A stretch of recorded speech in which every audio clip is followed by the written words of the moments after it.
मधील जे load shedding आहे, नागरिकांना शेतकऱ्यांना जो त्रास होतो या संदर्भात आज भेट घेतली. काय नक्की चर्चा झाली, कशा पद्धतीचं आश्वासन मिळालं? बारामतीत जेव्हा लोड शेडिंग चालू झालं तेव्हा लगेच दुसऱ्या दिवशी आम्ही इथं पेटकर साहेबांना भेटायला आलो आणि त्यांनी आम्हाला एक पर्याय पण तेव्हा सांगितलेला की तुम्ही शेतकऱ्यांपर्यंत पोचा, त्यांना सांगा सहकार्य करायला आणि ते लाईट तसं सुरू करतील. ग्रामसभेचा ठराव आपण केला, त्या पद्धतीने आपण सगळं केलं. पण शेती, फीडर पंप हे सगळे बंद असायला हवे होते. एकतर बारामतीकरांना लोड शेडिंगची सवयच नाही. कधीच इथं बारामतीत एवढ्या मोठ्या प्रमाणात लोड शेडिंग झालं नाही. आणि थोडं आम्ही पेटकर साहेबांना तिथल्या सगळ्या अधिकाऱ्यांना पण आपण वेळ दिला. तेव्हा आम्ही बाहेर आलो. असं वाटलं की 7 दिवसात लोड शेडिंग थांबेल, 10 दिवसात, 15 दिवसात लोड शेडिंग आता बंद होईल. पण आता 2-2.5 महिने होत आले तरी पण लोड शेडिंग आता चालू आहे. उलट ते वाढलंय. जे 7 ते 10 होतं, आता काल 1 वाजेपर्यंत काही गावांमध्ये लाईट नव्हती. आणि अंधार जेव्हा असतो तेव्हा इथं चोऱ्या वाढतात, चुकीची कामं वाढतात. आत्ताच मला आतमध्ये काही महिला भेटले की इथं टोटल अंधार असल्यामुळं चेन स्नॅचिंगचं प्रकरण तिथं वाढलेलं आहे. हे सगळे गोष्टी पूर्वी बारामतीत घडत नव्हते. आणि क्राईम असेल, लोड शेडिंग असेल, पाण्याचा प्रश्न असेल, हे सगळे गंभीर विषय आहेत. या सगळ्या विषयांवर आपल्याला थोडं लक्ष द्यावं लागणार आहे. थोडं नाही, चांगलंच लक्ष वाढवावं लागणार आहे आणि चांगल्या पद्धतीने आपल्याला ते काम करावं लागणार आहे. पण सध्या सगळ्या नागरिकांची गरज आहे, सगळ्यांच्या सहकार्याची गरज आहे आणि त्या पद्धतीने आपण त्यांनाही आवाहन करतोय की आपण शासनाच्या सोबत आपण काम करू आणि सोबत काम करत असताना आपले सगळे तिथं प्रश्न मिटतील आणि तुमच्या माध्यमातून तेही आपण आवाहन करू. पण आमची आता एक मूळ मागणी असणार आहे. कामं आम्ही भरपूर आतमध्ये तिथं डिस्कस केली. मग काही सिंगल फेज फीडरची काही कामं असतील, जॅक्सन म्हणून एक कंपनी आहे, ते काही काम करत नाहीयेत. काही गावांमध्ये आपल्याला डीपी नवीन बसवायचेत किंवा शिफ्ट करायचेत. असे अनेक वेगळे वेगळे मुद्दे आहेत. सगळ्या नागरिकांनी त्यांच्या पद्धतीने ते मांडले आणि आम्हाला विश्वास आहे की पेटकर साहेब 100% ते आमचे सगळे प्रश्न मार्गी लावतील. पण एक जो आमचा मेन मुद्दा आहे की लोड शेडिंग हे आता बंद झालं पाहिजे. बरेच महिने आम्ही थांबलोय. सुरुवातीला मी इथं आलो, आम्हाला वाटलं की आता थांबेल, उद्या थांबेल, पण 2-2.5 महिने होत आले आणि लवकरात लवकर हे सगळं लोड शेडिंग हे बंद झालं पाहिजे.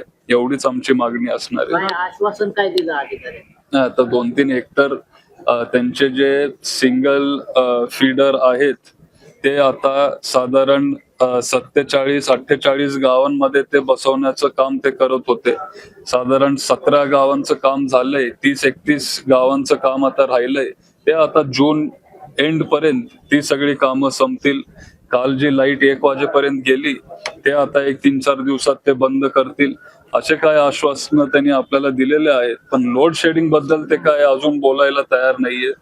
आणि आमची एकच मागणी आहे की लोड शेडिंग 6 ते 10 हे 100% बंद झालं पाहिजे. बारामती तालुक्यात हे बंद झालंच पाहिजे, ही अशी आमची मागणी आहे. दादा, आपण नागरिकांच्या समस्या सोडवण्यासाठी गावागावात जाता. एकंदरीत 2 दिवसापूर्वीची जी बैठक झाली त्याला देखील प्रचंड अभूतपूर्व गर्दी होती. सद्यस्थितीत देखील मोठ्या प्रमाणात गर्दी वाढताना दिसत आहे. काय नक्की लोक नाही, मी काय लोकांना पण दिसतंय की मी लोकांचे प्रश्न मांडतोय. माझा ह्याच्यात काय कुठलाही स्वार्थ नाहीये. तर कुठलं इलेक्शन नाहीये किंवा काहीच नाहीये. पण अजून 3-4 वर्ष आहे. 3-4 वर्षात खूप काही गोष्टी काही होऊ शकतात. पण लोकांमध्ये मी जातोय. पवार साहेबांना पण जेव्हा मी भेटतो नेहमी ते मला एकच गोष्ट सांगतात की लोकांमध्ये जा. हेच ते मला सांगत असतात. हीच त्यांची शिकवण असते. आणि आता जिरायत भागात अजिबात पाणी पण नाहीये. म्हणजे प्यायला काही गावांमध्ये पाणी नाहीये, शेती करायला पाणी नाहीये. आणि आम्ही एक दुष्काळ दौरा काढलेला. त्या दौऱ्यामध्ये लोड शेडिंग हा सगळ्यात मोठा मुद्दा. तिथं सगळे जे गावातले महिला आहेत मला येऊन भेटत होते आणि त्यांचे प्रश्न इथं मांडत होते. त्यांचे प्रश्न घेऊन मी वेगळ्या वेगळ्या अधिकाऱ्यांकडे जातोय, मी त्यांच्याशी बोलतोय आणि त्याच्यामुळे लोकांचा प्रतिसाद आहे. बाकी काय नाही. पण जे लोकांचे प्रश्न आहेत हे मी आता शासनापुढे मांडतोय किंवा मांडण्याचा प्रयत्न करतोय. त्याच्यामुळे तुम्हाला प्रतिसाद वाढताना दिसतोय. बाकी काय नाही. चर्चा झाली यामध्ये लोडशेडिंगच्या ज्या भागाला फटका बसते त्या नागरिकांना आता काय आव्हान कराल? चर्चा झाली. एकच आव्हान आता सध्या करीन की जे आपले इलेक्ट्रिक शेगड्या आहेत किंवा आपले शेती पंप आहेत, फीडर आहेत, हे आपण 6 ते 10 मध्ये वापरू नये. त्याच्या आधी आपण आपली सगळी कामं करून घेऊ. पण 6 ते 10 या टायमिंग मध्ये तुम्ही हे सगळे फीडर पंप शेगड्या तुम्ही वापरू नका.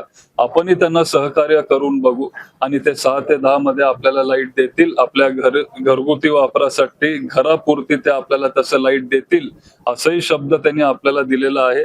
आपण करून बघू. साधारण 1 आठवडा 10 दिवस 6 ते 10 मध्ये फीडर पंप इलेक्ट्रिक शेगड्या हे तुम्ही जर वापरले नाहीत तर मग आपल्याला लाईट मिळेल. दादा, कांद्याचं देखील आंदोलन काल महाविकास आघाडीच्या वतीने झालेलं आहे. सरकार अजून देखील जी मागणी आहे त्या संदर्भातला रेट देण्यास तयार नाही.